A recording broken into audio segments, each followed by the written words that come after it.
The biggest game of the weekend in the Barclays Premier League sees Robin van Persie welcome his former employees Arsenal to Old Trafford.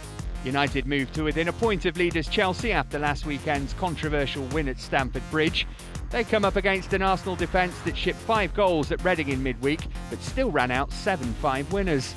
The Gunners could welcome back key players. Szczesny, Gibbs, Diaby and Oxlade-Chamberlain are all close to full fitness, whilst long-term absentee Jack Wilshere is pushing for a second start of the season. Similarly, United are hoping the return of Chris Smalling and Phil Jones could shore up their uncharacteristically leaky defence. Kagawa and Vidic are still out. Champions Manchester City look to continue their unbeaten run as they travel to the Boleyn ground in Saturday's late kick-off. Recent knee surgery to Micah Richards means he's facing a long spell on the sidelines, but the Blues can again call on David Silva, Pablo Zabaleta and James Milner. The hosts are looking to bounce back after their 2-1 defeat at Wigan last time out, but will have to do without 5 first-team players, including Ricardo Vaz-Tê. Aston Villa look to build on last weekend's late comeback against Norwich and midweek victory away at Swindon as they travel to the northeast to face Sunderland.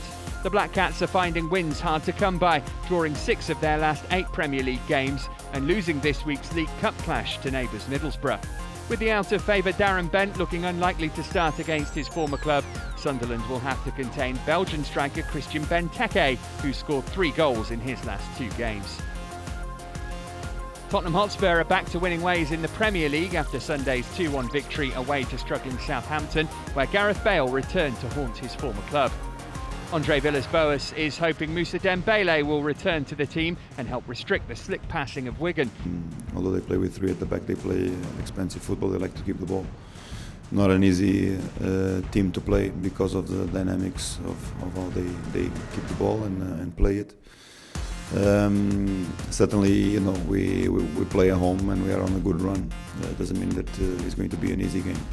Wigan were knocked out of the League Cup by League Two Bradford in the week, but did earn their first home win of the season in the Premier League against West Ham last weekend. Norwich will look to continue their recent good form as they welcome Stoke to Carrow Road.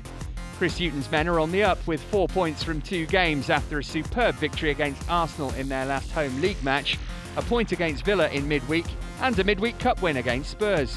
Stoke drew 0-0 at home to Sunderland in their last match, their 6th draw in 9 Premier League games this season. They haven't won in 3. Michael Laudrup will have taken plenty of positives from Swansea's loss at Manchester City last weekend, where they were the better side for large portions. The Swans will have to be on top form to stop league leaders Chelsea. They'll be without goalkeeper Michel Vorm after his injury at the Etihad. Chelsea will be looking to get back on track after suffering their first league defeat this season at the hands of Manchester United. They will again be without captain John Terry, who serves the final game of his 4-match ban. Chelsea are going to have a tough game, but Swansea like to get the ball down, like to play, take chances, playing out from the back as well. And with Chelsea's formation and their attacking flair, you know, I feel as a spectator relatively confident that it's a game that Chelsea can win. Both Fulham and Everton drew last weekend in similarly dramatic fashion. Fulham conceded a late goal which turned 3 points into 1 away at Reading, whilst the Toffees fought back from 2 goals down in the Merseyside derby. Martin Jol was pleased with the performances of his strikers, with both Ruiz and Berbatov getting on the score sheet, whilst David Moyes will take pride in the determination and fighting spirit of his impressive Everton side.